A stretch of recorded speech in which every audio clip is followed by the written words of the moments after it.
Здравствуйте, мои дорогие подписчики! Добро пожаловать на наш канал! Не забудьте подписаться на наш канал, чтобы быть в курсе новых видео.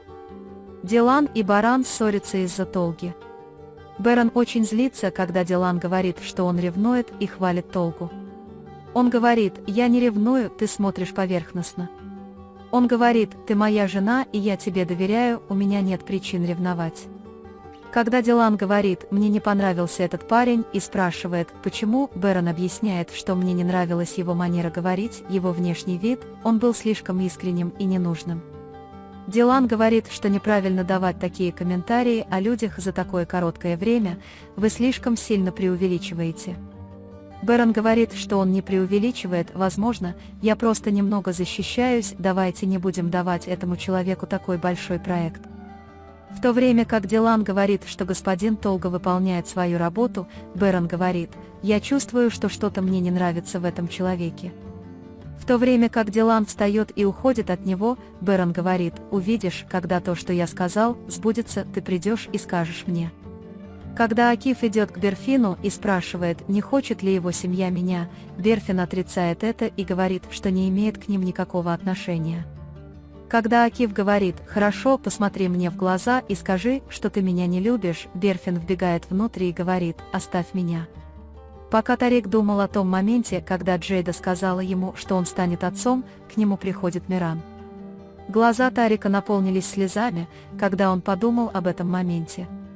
Когда Миран спрашивает его: «Почему ты грустишь, почему ты плачешь?», Тарик говорит: «Мне не грустно, у меня скоро будет такой сын, как ты». Когда Миран говорит, что он должен прийти немедленно, Тарик говорит, что детям нужно время, и он не может прийти сразу. Когда Миран, кажется, расстраивается, думая, что он сам заменит его, приходит Боран, пока Тарик говорит: «У меня есть для тебя другое место, ты моя первая любовь». Когда мой сын говорит, что я тебя искал, Тарик говорит, что мы просто болтали.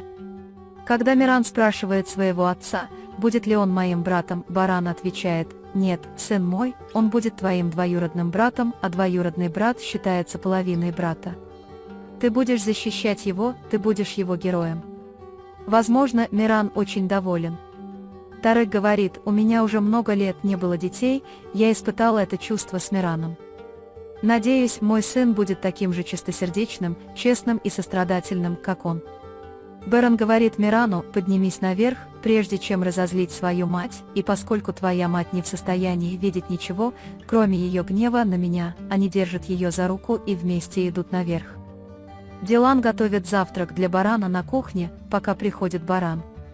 Пока Боран набирает себе кофе, Дилан: «Это гуру, теперь наслаждайся кофе, ох, какую чушь он несет». Когда Боран говорит: «А в кафе было так приятно», Дилан говорит: «Как можно быть таким расслабленным после того, как разбил чье-то сердце?» Когда Боран говорит, что я никому не разбил сердце, я просто высказал свои мысли, он говорит, что насчет моих мыслей. В этот момент к ним приходит госпожа Азади и спрашивает, что с ними происходит, а Дилан говорит, что ничего нет. «Потом твой отец сказал тебе, что ты назвал школу в честь Ферата и Гуля, я очень рад». Когда Дилан покидает их, госпожа Азади спрашивает Борана, что случилось, сынок, ты разозлил леди Агу, и Боран говорит: «Ничего, он не может причинить мне вреда», и идет за ним. Госпожа Азади смеется за спиной, говоря: «Вы так думаете».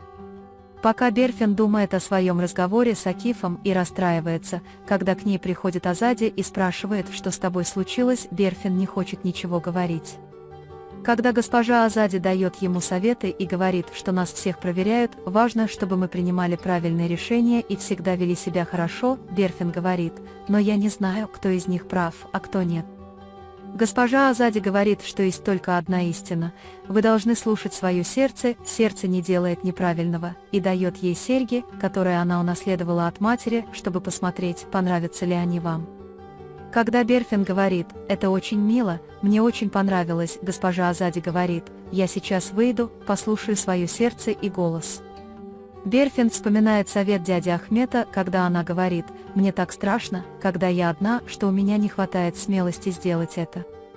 Он говорит, что если ты хочешь, чтобы твоя жизнь была весной и садом, ты сначала обрежешь вредные сорняки, но защитишь то, что дает тебе силы и радость жизни. Берфин говорит: у меня нет ни силы, ни смелости. Пока Дилан злилась на барана в своей комнате, она внезапно повернулась к голосу, который услышала позади себя, и собиралась дать ему пощечину, когда Бэрон поймал ее руку в воздухе. Когда Бэрон затем спрашивает его, какое решение он принял, Дилан отвечает, что он еще ничего не решил, и они начинают спорить. Между тем, когда Миран зовет их, и Бэрон собирается его поцеловать, Дилан говорит: «Наш сын звонит нам. .. Миран хочет нарисовать их фотографии и ставит их перед собой. Но когда Дилан садится поодаль и говорит ему подойти ближе, Бэрон сразу же приближается, и они продолжают ссориться. Когда Бэрон говорит Мирану, что мы можем сесть поближе, если хочешь, Дилан говорит: подойди и сядь мне на колени, если хочешь. Миран понимает ситуацию, смеется и говорит: держитесь за руки. Хотя Бэрон доволен этой ситуацией, когда Дилан просит молиться за Мирана, Баран говорит, что молится каждый день. Разговаривая с Акифом, госпожа Айхан говорит, что что-то не так с поведением этой девушки, что происходит что-то еще. Когда он видит, что Акиф расстроен и просит его успокоиться, Акиф говорит, что все кончено, но ничего не говорит и даже не объясняет. Когда Миран показала ему, что моя картина закончена, Дилан и Баран были похожи друг на друга, но они спросили: почему вы так серьезно нас нарисовали? Когда Миран сказал, что это потому, что вы так на него смотрели, он сказал: вы видели это между Диланом и Бараном. Даже ребенок понимал напряжение между нами. Затем Дилан говорит, что Миран уже много лет страдает, теперь он не должен из-за нас расстраиваться, давайте не будем снова спорить перед ним. Когда Миран спрашивает, чьи отпечатки рук на стене, Дилан и Бэрон вспоминают время, когда они их оставили. Потом они вспоминают, как смотрели на эту стену, плакали и грустили, когда думали, что Миран мертв. Дилан называет Мирана «мы трое» руки, и они держат друг друга за руки. Когда он спрашивает, когда мы это сделали, Дилан отвечает: ты был слишком молод, а Миран говорит: я был слишком молод. Дилан говорит: но ты подарил нам огромное счастье своими крошечными ручками.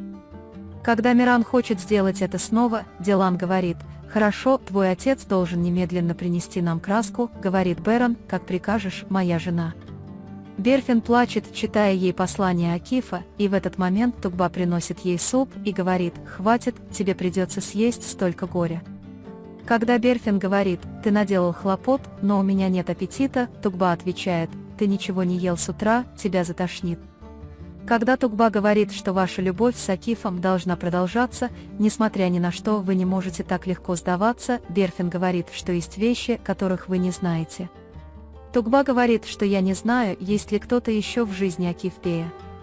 Когда Берфин говорит, что это не так, он советует: если ты действительно любишь, тебе следует настроить всех против себя. Баран приносит краску, и они оставляют отпечатки рук на другой части стены. Отныне они решили делать это каждый год. Пока Бэрон ждет Дилана в постели, Дилан приходит, но продолжает вести себя вежливо. Бэрон говорит: интересно, как долго это продлится, смотри, твоя голова привыкла спать у меня на плече, хотя конец фильма ясен. Дилан говорит: этот фильм не тот фильм, моя подушка очень удобная. Приятного просмотра, разворачивается и ложится спать. Бэрон не сохраняет спокойствие и тыкает его, но Дилану все еще трудно не отдать пас. Джейда очень взволнована, ища вещи для своего ребенка. Когда Тарик приходит к ней, показывает ей и говорит, что не знает, какой купить, Тарик говорит, что мы можем купить все, что он хочет, и пусть это будет принесено в жертву ради моего сына. Джейда говорит Тарику: я давно тебя не видела таким, твои глаза сияют. Затем они оба говорят друг другу, что будут лучшими родителями в мире, и с радостью продолжают изучать еще кое-что.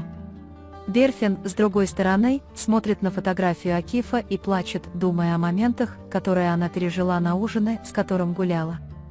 Акиф думает о ней точно так же, и ему грустно. Как бы Дилан ни старалась разбудить Бэрона, когда она издает звук, Бэрон вздрагивает.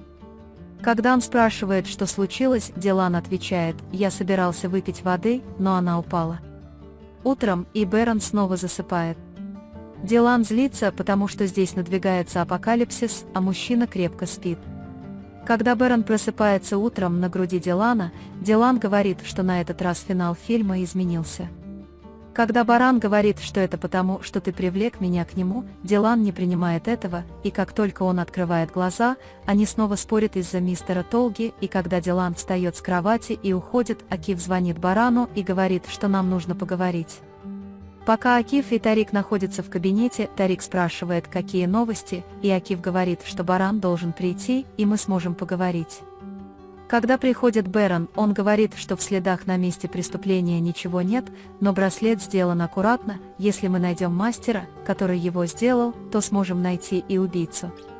Когда Бэрон говорит, что нам нужно найти эту женщину, Акиф говорит, не волнуйся, брат, мы зашли так далеко и найдем этого убийцу. Тарику становится очень не по себе от этих разговоров, и когда он выходит из комнаты, госпожа Хаджер спрашивает, что случилось, сынок, о чем они говорили.